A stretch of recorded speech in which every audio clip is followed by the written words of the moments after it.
For more information, please visit our website www.scienceworld.in. You can motivate us to do more by liking, sharing our Instagram and Facebook page. Also, don't forget to subscribe to our YouTube channel and press the bell icon to get notifications of new videos.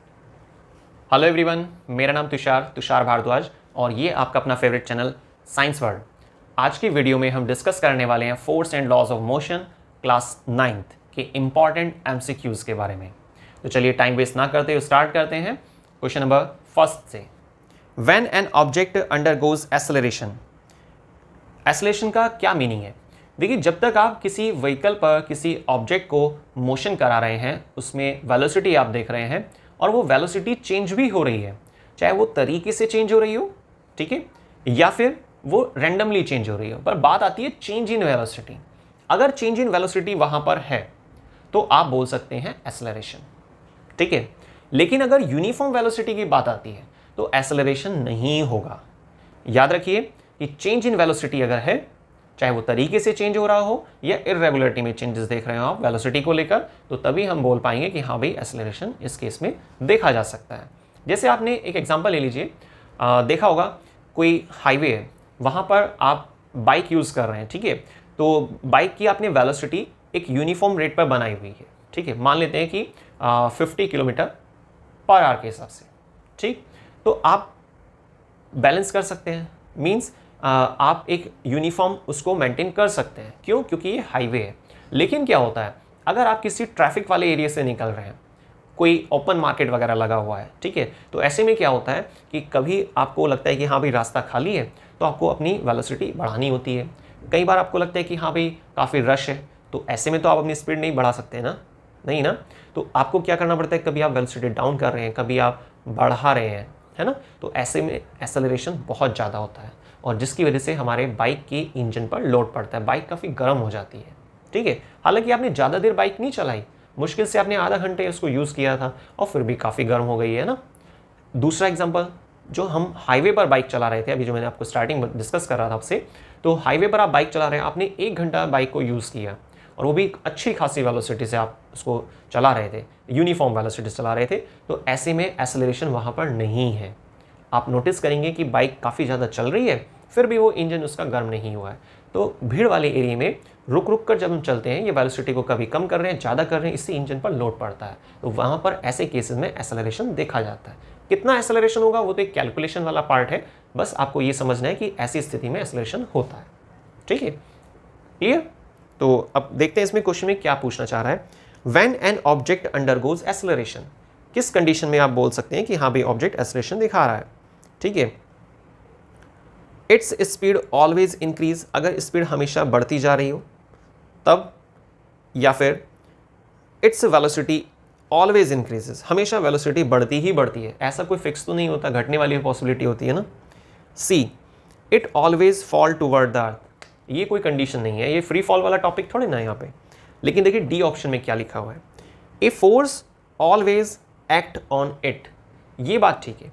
आप चाहे velocity बढ़ा रहे हो या velocity को आप decrease कर रहे हैं, तो दोनों ही केसेस में आप फोर्स अप्लाई कर रहे हैं। तो ये जो 4 पॉइंट्स हमें दिए गए हैं, 4 ऑप्शन दिए गए हैं, इनमें से बेस्ट आंसर डी। तो क्वेश्चन नंबर फर्स्ट के लिए आपको डी सेलेक्ट करना होगा कि भाई कोई ऑब्जेक्ट अंडरगोज एक्सेलरेशन, एक्सेलरेशन को दिखाता है, लेकिन उस केसेस में क्या होता है कि फोर्स लग रही होती है, ठीक है, क्लियर, फोर्स अप्लाई होती है ऑब्जेक्ट पर, तभी ऐसा पॉसिबल है, तभी आप वेलोसिटी को बढ़ा पाएंगे, घटा पाएंगे और तभी आप एक्सेलरेशन भी वहां पर देख सकते हैं। Next number, question number second, if A and B are the two object, A और बी कोई दो ऑब्जेक्ट है ना, मास 6 किलोग्राम ए ऑब्जेक्ट के लिए, बी ऑब्जेक्ट के लिए मास 34 किलोग्राम रेस्पेक्टिवली सीक्वेंस में, देन अब ऑप्शन स्टार्ट हो गया ना। अभी तक आपको क्वेश्चन में क्या दिया हुआ है, दो ऑब्जेक्ट है, उनके मास दिए हुए हैं, एक 6 kg का है और एक 34 kg का है ना, 6, हाँ ठीक है, 6 kg और 34 kg। तो अब आपको 4 ऑप्शन देखिए क्या क्या दिए हैं यहाँ पे। A has more inertia than B, second option B point, B has a more inertia than A option में तो बोल रहा है कि भाई ए का इनर्शिया ज्यादा है बी से, बी वाले ऑप्शन बोल रहा है बी का इनर्शिया ज्यादा है ए से, सी, दोनों का इनर्शिया सेम है। D, none of the two has inertia, inertia है ही नहीं। देखिए, सबसे पहले तो हमें ये पता होना चाहिए इनर्शिया क्या है। इनर्शिया एक प्रॉपर्टी होती है किसी भी ऑब्जेक्ट की, जिस प्रॉपर्टी की वजह से वो ऑब्जेक्ट अपनी इनिशियल स्टेट में रहने की कोशिश करता है।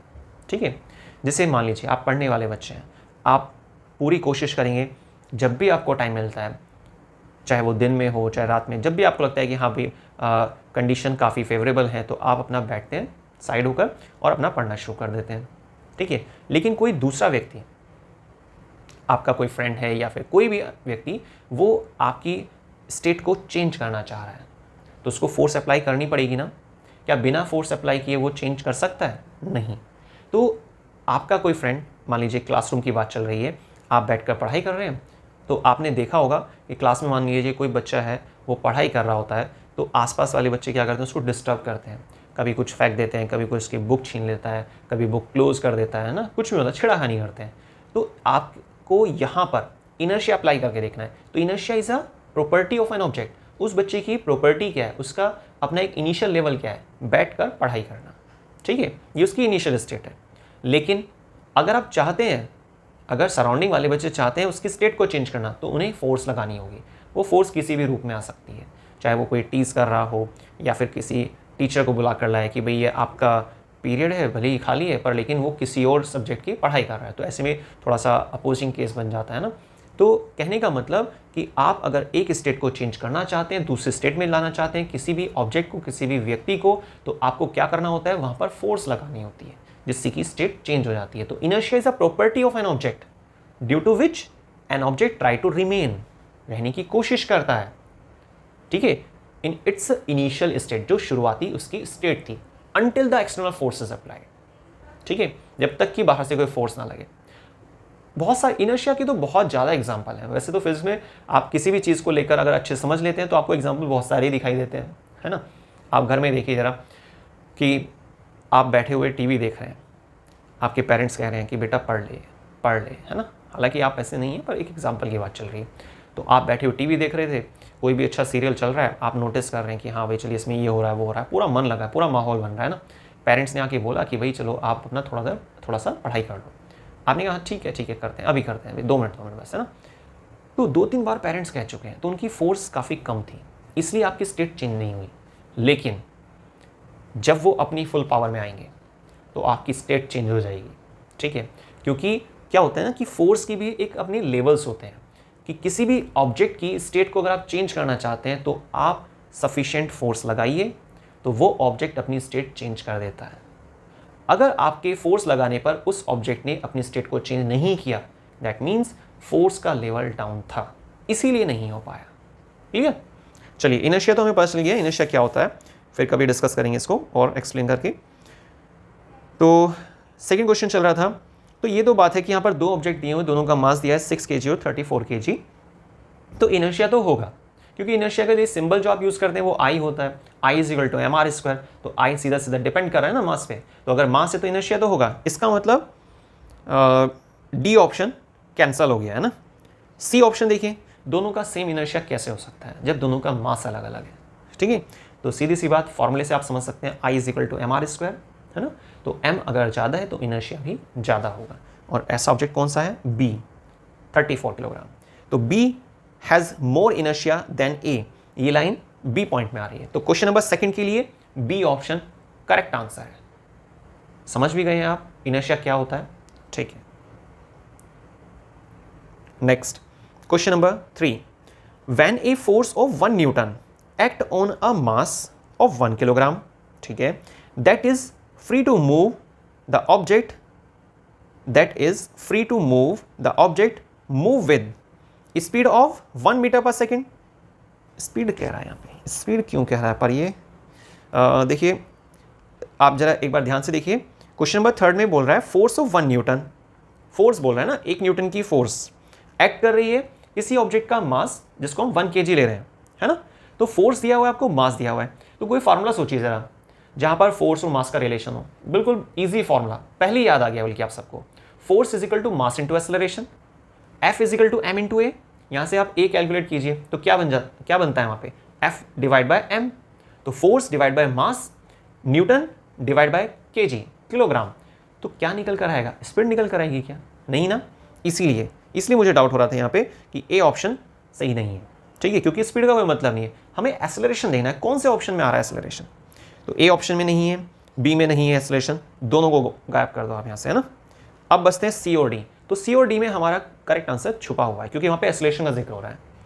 तो सी ऑप्शन में acceleration of 10 metre per second square, 10 कैसे आ सकता है भाई, फोर्स भी 1 न्यूटन की है, मास भी 1 के रेस्पेक्ट में दिया हुआ है आपको, तो आप सिंप्लीफाई करते हैं तो 1 ही तो बनता है वहाँ पे, ठीक है। तो डी ऑप्शन देखिए लिखा हुआ है साफ साफ, acceleration of 1 metre per second square, क्योंकि एक्सेलरेशन की यूनिट मालूम है आपको, क्या होती है एक्सेलरेशन की unit, metre per second square, ठीक है। तो फोर्स 1, मास 1, तो 1 के रेस्पेक्ट में आंसर आना है, और आपको याद रखना है कि एक्सेलरेशन हम फाइंड कर सकते हैं यहाँ पर फोर्स और मास के बेसिस पर, ना कि स्पीड वगैरह जो भी है, वो कंफ्यूज करने के लिए था। तो क्वेश्चन नंबर 3 में डी करेक्ट आंसर है। Next question number 4, when A net force act on an object the object will be accelerate in the direction of force, ठीक है। यहां पर कहना चाह रहा है कि जब आप किसी ऑब्जेक्ट पर फोर्स अप्लाई करते हैं तो ऑब्जेक्ट जो है एक्सेलरेट करता है, ठीक है, लेकिन किस दिशा में, जिस दिशा में आप फोर्स लगा रहे थे, with an acceleration proportional to the, अब किससे रिलेशन दिखा रहा है ऐसे ना, acceleration proportional to a force on the object, force जितनी ज़्यादा अप्लाई करेंगे आप उतनी ज़्यादा बॉडी एक्सेलरेट करेगी और उसी डायरेक्शन में रहेगी, वो तो बात है ना। बी वेलोसिटी ऑफ ऑब्जेक्ट, नहीं वेलोसिटी से क्या मतलब, भाई फोर्स की बात चल रही है ना, तो ठीक है, मास इनर्शिया। देखिए वैसे तो यहाँ पर एक और पॉसिबिलिटी भी जनरेट हो रही है, लेकिन जो बेस्ट आंसर है वो आपका फोर्स ऑन ऑब्जेक्ट। तो क्वेश्चन में आपसे पूछा गया था जब आप नेट फोर्स अप्लाई करते हैं किसी ऑब्जेक्ट पर, तो आपने देखा होगा वो ऑब्जेक्ट जो है एक्सेलरेट करने लगता है उसी दिशा में, जिस दिशा में फोर्स लगाई जा रही है उसी के अकॉर्डिंग, ठीक है। तो यहाँ पर जो आपके पास फोर्स है विद द एन एक्सेलरेशन, वो प्रोपोर्शनल है, किसके प्रोपोर्शनल है, एक्सेलरेशन की थोड़े ना। यहाँ पर क्या है, जितना फोर्स लगाएंगे आप उतना ही ज़्यादा आपके पास बॉडी एक्सेलरेट करेगी, ठीक है। तो सही है, क्वेश्चन नंबर 4 में ए ऑप्शन करेक्ट आंसर है।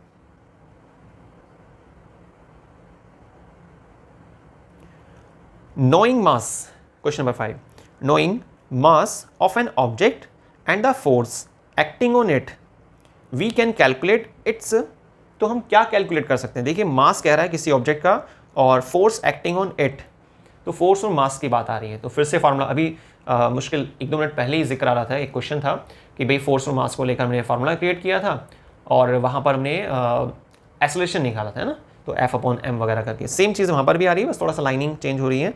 और तो यहाँ पर कहा जा रहा है कि मास और फोर्स को लेकर आपको एक रिलेशन सोचना है जिसके बेस पे आप क्या निकाल सकते हैं।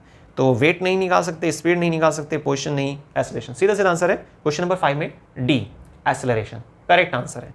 तो देखिए एक्सेलरेशन का एक जनरल जो फार्मूला होता है उससे भी आपको काफ़ी हेल्प मिलेगी, acceleration is equal to change in velocity upon में टाइम टेकन, ठीक है, ये भी याद रखिएगा। और एक्सेलरेशन के दूसरा फार्मूला जो हमने अभी बनाया यहाँ पर, ठीक है, वो क्या था, acceleration is equal to force upon में मास, ठीक।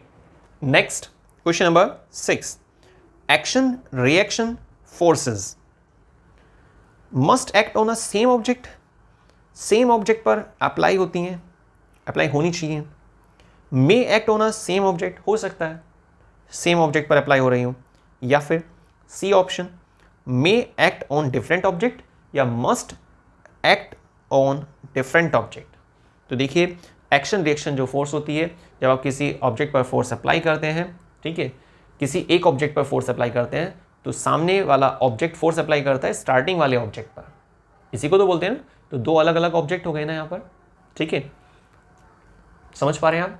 देखिए क्वेश्चन मेरे को बहुत बढ़िया लगा था इसलिए मैंने इसको यहाँ पर डाला है, इससे बड़ा कन्फ्यूजन होता है। देखिए जैसे कि आपके पास कोई वॉल है, आप वॉल पर फोर्स लगा रहे हैं, तो हम क्या बोलते हैं उस ऐसी कंडीशन में, action to every action there is always equal and opposite reaction. लेकिन क्या यहाँ पर ऑब्जेक्ट एक नहीं है, आप ध्यान से समझिए, आपने वॉल पर फोर्स लगाई तो आपके हाथों के द्वारा दीवार पर फोर्स लग रही है, वॉल पर लग रही है, तो वॉल एक ऑब्जेक्ट हो गया ना। अब नेक्स्ट लाइन, वॉल ने बदले में आपके हाथों पर फोर्स लगाई तो आपके हाथ हुए ना, तो दो अलग अलग ऑब्जेक्ट होने चाहिए ना। तो आप समझ गए कि क्वेश्चन नंबर 6 में क्या आना चाहिए, सही option D must act on different object. तो क्वेश्चन नंबर 6 में डी ऑप्शन करेक्ट है। Next question number 7, which of the following has a largest inertia? Pen, ink pot, your pen, your body. Basic बात है, इन चारों में ज़्यादा मास किसका होगा? ज़्यादा मास, वेट की बात नहीं चल रही है, ज़्यादा मास किसका होगा? वो है बॉडी का, तो इसलिए इनर्शिया भी ज़्यादा होगा। ठीक है ना? क्वेश्चन नंबर 7 में D point. Next, if a constant force act on a body initially at rest, कोई बॉडी शुरुआत में रेस्ट में है, आप लगातार उस पर फोर्स अप्लाई कर रहे हैं, the distance moved by the body in a unit in a time t is proportional to t square, t की पावर 3, t की पावर 4। तो सबसे पहले तो देखिए आप जो डिस्टेंस है, डिस्टेंस और टाइम को लेकर कोई फॉर्मूला सोचिए। ठीक है, यहाँ पर बात आती है कि कोई बॉडी इनिशियली कैसे बोल रही है? Initially at rest.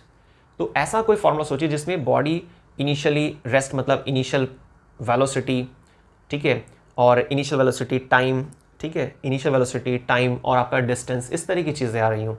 तो मुझे लगता है आपके ब्रेन में एक सीधा आंसर आ रहा होगा, s is equal to u t plus half a t square. ठीक है, अब ये जो s है, s क्या है यहाँ पर? स्पीड सोच रहे हैं आप? नहीं ना, बिल्कुल सही। ये s क्या है यहाँ पर? डिस्टेंस है। तो s और आप देखिए t में क्या रिलेशन बनेगा भाई? You t plus half a t square में, स्क्वायर वाले में तो यू टी तो खत्म हो गया है, यू टी खत्म हो गया, मतलब आप फॉर्मूले की बात चल रही है ना। ठीक है, समझिए, आप लाइन को कहीं और मैच मत कीजिए कि यू टी खत्म हो गए। तो बात ये कि s is equal to u t plus half a t square, इसमें यू टी तो टर्मिनेट हो गया। क्यों टर्मिनेट हुआ? क्वेश्चन की लाइन देखिए आप ध्यान से, वहाँ पर साफ साफ लिखा हुआ है इनिशियली एट रेस्ट, तो u 0, यू टी 0 हो जाएगा, तो half a t square.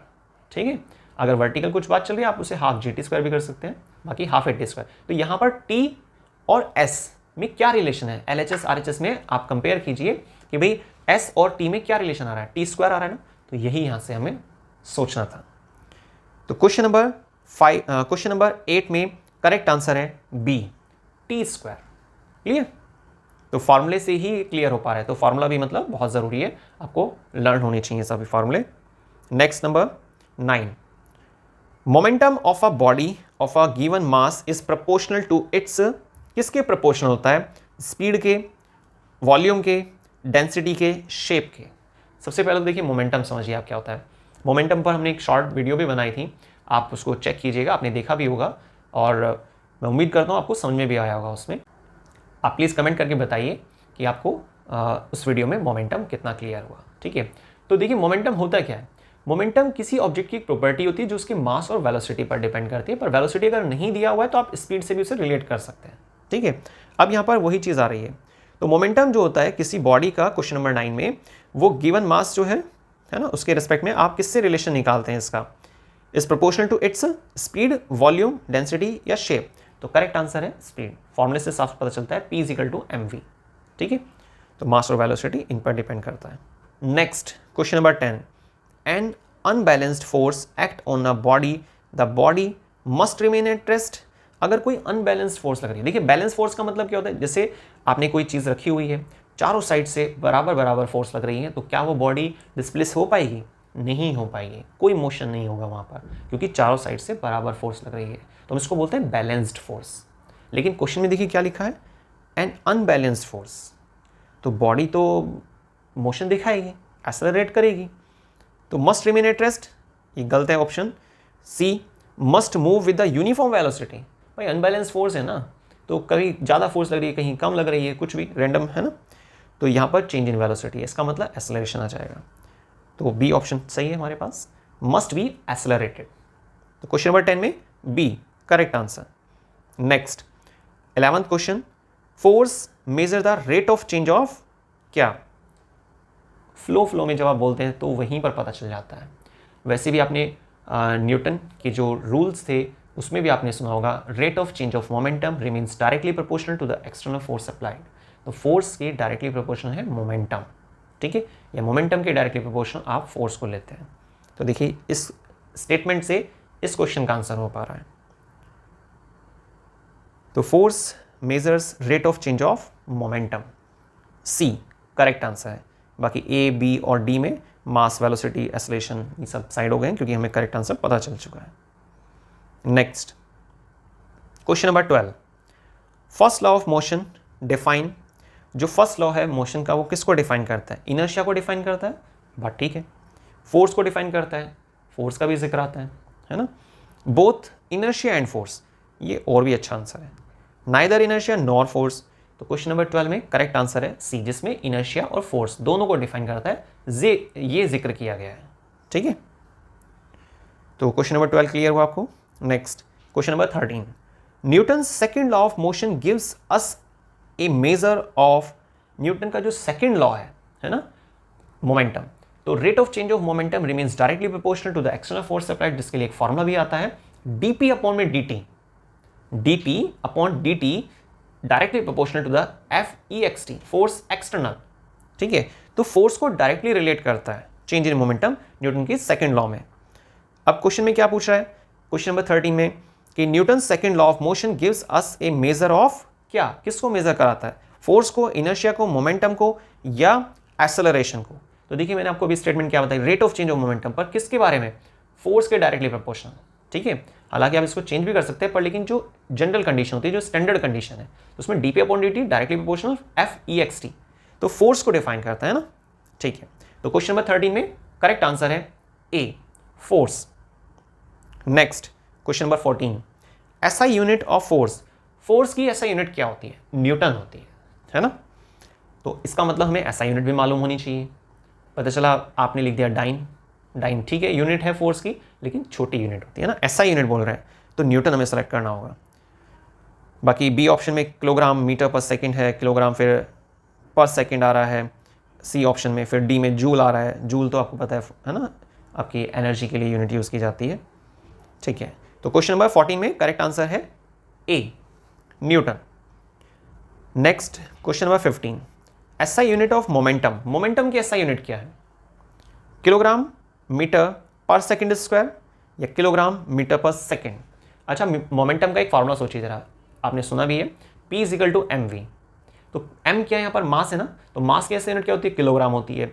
v velocity, भले ही इनिशियल फाइनल उससे कोई मैटर नहीं करता, तो v वेलोसिटी है, उसकी SI यूनिट क्या होगी? Metre per second. स्क्वायर नहीं लगाना, वो एक्सेलरेशन में चले जाएंगे हम, ठीक है ना। तो kilogram metre per second.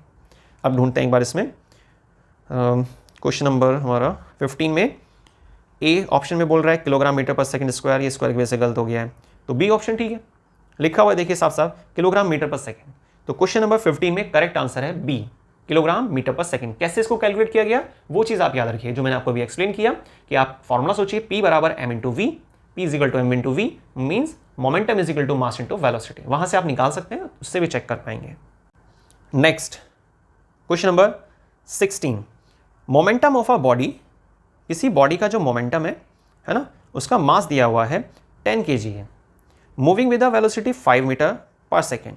5 metre per second के हिसाब से वो बॉडी मूव कर रही है, तो मोमेंटम क्या होगा? अच्छा, तो देखिए किलोग्राम, ठीक है, और मीटर पर सेकेंड, ठीक है, तो आप सीधा सीधा मल्टीप्लाई कर दीजिए इसको। भाई फॉर्मूला तो हमें मालूम है ना कि P बराबर क्या होता है, m इंटू वी होता है। m कितना है 10 kg और v कितना है 5 मीटर पर सेकेंड, ठीक है, तो आप सीधा मल्टीप्लाई कर दीजिए, यूनिट भी ठीक है, तो 50 हो गया है ना। अब 50 देखिए कौन से ऑप्शन में आ रहा है, बी ऑप्शन में आ रहा है। तो क्वेश्चन नंबर 16 में बी ऑप्शन करेक्ट है, 50 kilogram metre per second. Unit भी आप चेक कर लेना, सेम होनी चाहिए ना। Next, force that can produce an acceleration of 2 metre per second square. Force जो प्रोड्यूस कर सके acceleration 2 metre per second square, 2 metre per second square in a body of mass 20 kg। अच्छा, तो देखिए आपसे फोर्स फाइंड करा रहा है, आपको दिया हुआ है इसमें एक्सेलरेशन दिया हुआ है, ठीक है, और मास दिया हुआ है। मास कितना है 25 kg और एक्सेलरेशन कितना है आपके पास 2 metre per second square. F equal to m into a होता है, तो m 25 और एक्सेलरेशन आपका 2, तो 50 हो गया ना, ठीक है, तो 50 न्यूटन करेक्ट आंसर होना चाहिए। और देखिए 17 क्वेश्चन के फर्स्ट ऑप्शन में यही लिखा है, तो ए ऑप्शन करेक्ट है, बाकी 25, 12.5 समथिंग ये सब कंफ्यूज करने के लिए। नेक्स्ट क्वेश्चन पर आते हैं, question number 18, rate of change of momentum of a body is a measure of. भाई rate of change of momentum किसको डिफाइन करता है? फोर्स को डिफाइन करता है ना। न्यूटन का जो सेकंड लॉ था हमारे पास, सेकंड स्टेटमेंट आई थी, तो वहां से आप समझ सकते हैं। तो फोर्स आ जाएगा यहाँ पे फिलिंग द ब्लैंक्स की फॉर्म में, 4 ऑप्शन है, 4 में से आपको कोई एक पिक करना है और फिलिंग द ब्लैंक्स में प्लेस कर देना है। तो क्वेश्चन नंबर 18 में फोर्स आना चाहिए। अब ए ऑप्शन में प्रेशर है, बेकार है। बी फोर्स, ये ठीक है। C mass, D inertia. तो ठीक है, क्वेश्चन नंबर 18 में B correct answer, force. Second last question. Next 19th question. Two bodies of equal mass, दो बॉडी हैं जिनका मास इक्वल है, मूव विद इक्वल वेलोसिटीज, बराबर बराबर वेलोसिटी से वो मूव कर रही हैं इन ऑपोजिट डायरेक्शन, कॉलाइड, टकरा गई। और जैसे ही कॉलिजन का नाम आता है तो एक बहुत ही इंपॉर्टेंट टॉपिक हमें याद आ जाता है, और वो क्या है? Conservation of momentum. Conservation of momentum पर हमारी अभी कुछ समय पहले वीडियो भी आई थी, आपने उसको चेक करना है और समझना है। डेरिवेशन भी बहुत इंपॉर्टेंट है बल्कि इसके लिए तो। और फार्मूला आपको याद होगा, m1 u1 plus m2 u2 is equal to m1 v1 plus m2 v2। यहाँ पर दो ऑब्जेक्ट हैं, आप किसी भी दो ऑब्जेक्ट को कंसिडर कर सकते हैं। मैंने वैसे उस वीडियो में ट्रक और एक कार को कंसिडर किया था, ठीक है, एक को फर्स्ट बॉडी और एक को सेकंड बॉडी, और दोनों जो है वहाँ पर टकरा जाते हैं। टकराने के बाद क्या होता है? कंजर्वेशन ऑफ मोमेंट को वहाँ पर वेरीफाई किया गया था, प्रूव किया गया था कि क्या भाई टोटल मोमेंटम बिफोर कॉलिजन बराबर होता है आफ्टर कॉलिजन के, या नहीं होता है। तो आंसर है होता है, पर उसको प्रैक्टिकली साबित करना होता है, प्रूव करना होता है। प्रूव करने के लिए हमारे डेरिवेशन होते हैं, ठीक है। काफ़ी इंपॉर्टेंट फार्मूला है, बहुत सारे क्वेश्चन बनाए सकते हैं कंजर्वेशन ऑफ मोमेंटम के फॉर्मूले को लेकर। यहाँ पर भी एक उसी का जिक्र किया जा रहा है। तो दो बॉडी इक्वल मास है, ठीक है, इक्वल वेलोसिटीज चल रहे हैं, अपोजिट डायरेक्शन में चल रहे हैं, कॉलाइड टकरा जाते हैं, तो रिजल्टेंट वेलोसिटी जो होती है ऑफ द कॉम्बिनेशन इज क्या होनी चाहिए? कॉम्बिनेशन में रिजल्टेंट वेलोसिटी क्या होनी चाहिए? अब एक बात सोचिए, देखिए यहाँ पर बोल रहा है अपोजिट डायरेक्शन में सेम वेलोसिटीज चल रहे हैं, ठीक है, और टकराने के बाद, कॉलिजन होने के बाद भी कंबाइंड नाम यूज़ किया गया है ना। तो जो फार्मूला है, जो हमारा मेन फार्मूला था, उसको थोड़ा मॉडिफाई करना होगा। एक्चुअल फार्मूला क्या होता है? m1 u1 plus m2 u2 is equal to m1 v1 plus m2 v2। अब इसको मॉडिफाई कैसे करना है? देखिए, टकराने से पहले सेम वेलोसिटी है ना, तो u1 u2 का तो कोई मैटर नहीं रहा, क्योंकि सेम वेलोसिटी, सिंबल दोनों के सेम रखेंगे, लेकिन अपोजिट डायरेक्शन कह रहा है, इसलिए m1 u1 को हम क्या लिखेंगे? m1 u। मास तो मास इक्वल बोल रहा है, हाँ मास भी इक्वल है, तो ठीक है। m1 को हम m कंसिडर करेंगे, दोनों का मास सेम है ना, तो m u minus m u first body के लिए, m u सेकेंड बॉडी के लिए माइनस का m u। माइनस क्यों? क्योंकि अपोजिट जा रहा है, ठीक है। अगर आप सिंबल्स को भी लेके चलते हैं तो वहां पर भी सेम इस तरीके से होगा। तो आपको याद रखना है कि दो बॉडी हैं, दोनों का मास सेम है, वेलोसिटी भी सेम है, अपोजिट डायरेक्शन चल रही है, इसलिए वो कोलाइड कर जाती हैं। अदरवाइज क्या है, अगर सेम डायरेक्शन में जा रही होती फिर तो कोलिजन का कोई मतलब ही नहीं रहा, है ना। लेकिन वो ऐसे क्रॉस कर रही है एक दूसरे को, और क्रॉस करने के दौरान वहाँ पर वो कोलिजन हो गया, टकराव हो गया, एक्सीडेंट वगैरह टाइप से। तो अब क्या होता है ना, अपोजिट डायरेक्शन की वजह से वहाँ पर वेलोसिटी को माइनस में लिया गया, ठीक है। तो कोलिजन से पहले m u minus m u, तो कैंसिल आउट होकर सब कुछ जीरो हो जाएगा, ठीक है। अब कॉलिजन के बाद वाले केस में फॉर्मूले का कौन सा पार्ट था, क्या सिंबल्स थे उसके लिए? m1 v1 plus m2 v2। तो यहाँ पर v सेम रहेगा क्योंकि कंबाइंड कह रहा है। साथ में जो आपके पास m है, m के लिए सिंबल्स भी आपको सेम रखने होंगे, मास सेम है ना दोनों का। तो आप क्या करने वाले हैं? mu minus mu is equal to, clear. अब आगे क्या लिखेंगे, ध्यान से सुनिएगा, m v plus m v, ठीक है, क्योंकि दोनों की कंबाइंड वेलोसिटी है ना, दोनों को कंबाइंड कर दिया है। अब अगले स्टेप में आप क्या लिखने वाले हैं?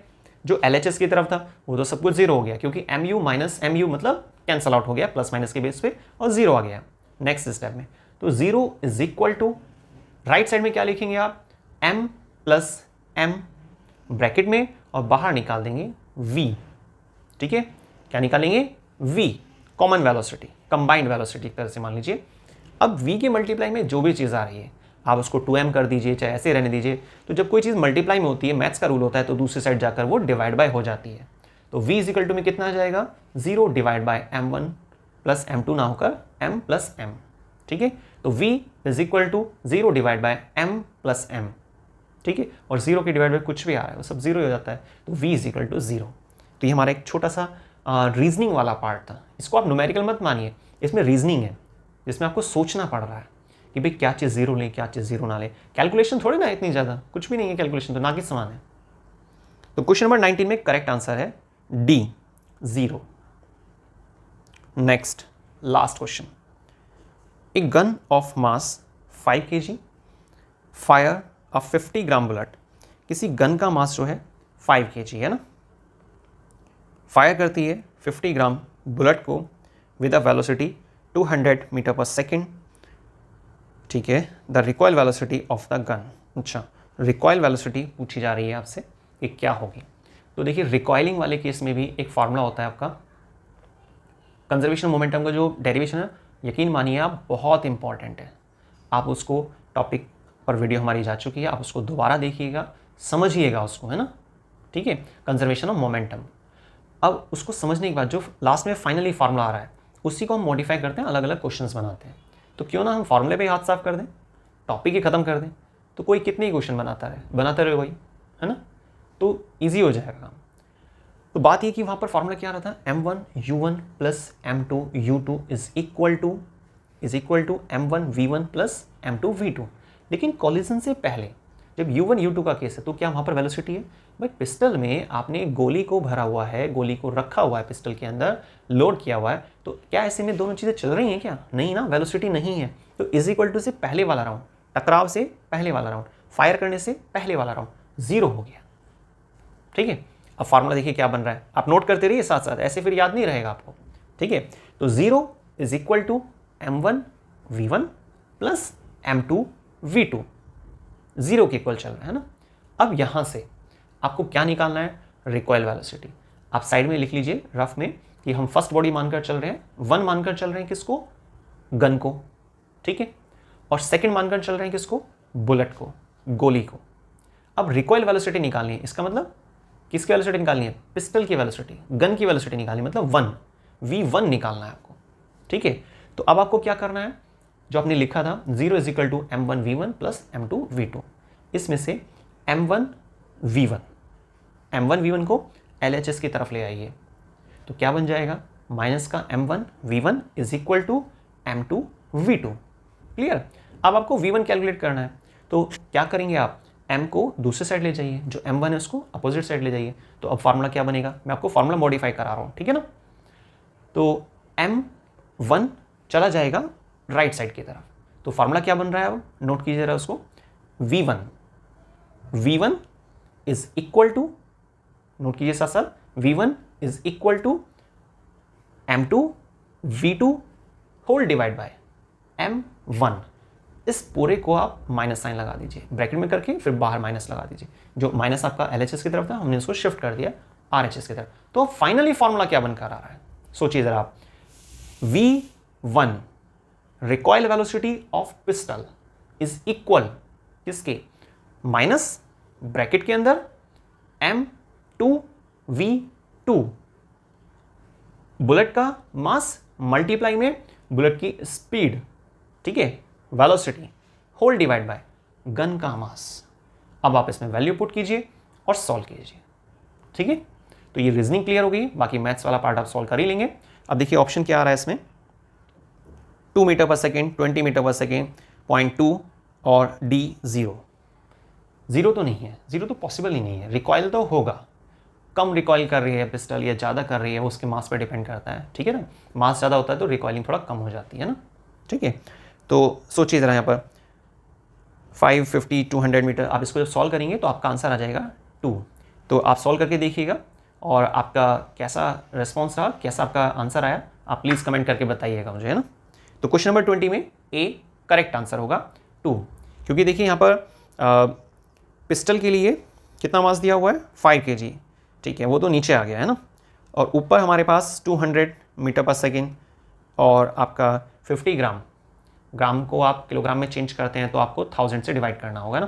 तो अगर आप 50 को 1000 से डिवाइड करते हैं तो आपका 0 से 0 कैंसिल हो जाती है, 5 100 और 1/20 आ जाएगा ना। ठीक है, तो ऊपर 1 आ जाएगा, नीचे 20। अब देखिए ज़रा एक बार करते हैं इसमें, 200, ठीक है, ऊपर आ जाएगा 200, ऊपर मल्टीप्लाई में 1 और होल डिवाइड में 20 और नीचे 5, 20 और 5, तो 20 × 5 मतलब कि 100 हो गया, और ऊपर आपका आ रहा है 200, तो 200 और 100 तो 2 आ गया, इसमें तो रजिस्टर की भी जरूरत नहीं पड़ी, ऐसे ही हो गया तो, है ना। ठीक है, बस लेकिन आपको फॉर्मूला याद होना चाहिए। तो 2 देखिए, ए ऑप्शन करेक्ट आंसर। मुझे लग रहा था पहले कि ए ऑप्शन आएगा, तो ठीक है, आप बाकी सॉल्व करके देखिए। कुछ डाउट लगता है तो आप टेंशन नहीं लेनी है। कोई भी टॉपिक हो साइंस का, तो मैं पूरी कोशिश करूंगा सिंपल से सिंपल लैंग्वेज में, सिंपल से सिंपल तरीके से, सिंपल से सिंपल डायग्राम बनाकर, कैसे भी करके आपको टॉपिक क्लियर कराना हमारा काम है।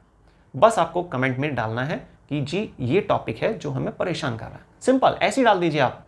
कोई ग्रामर कुछ मैटर नहीं करती, टॉपिक क्लियर होना चाहिए आपको, ठीक है ना।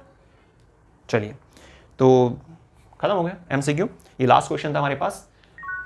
तो बहुत बहुत धन्यवाद, आपने हमारी वीडियो को स्टार्टिंग से लास्ट तक देखा। और प्लीज़ अगर आपने हमारे चैनल को सब्सक्राइब नहीं किया है तो आप सब्सक्राइब कीजिए, लाइक कीजिए, शेयर कीजिए, ठीक है।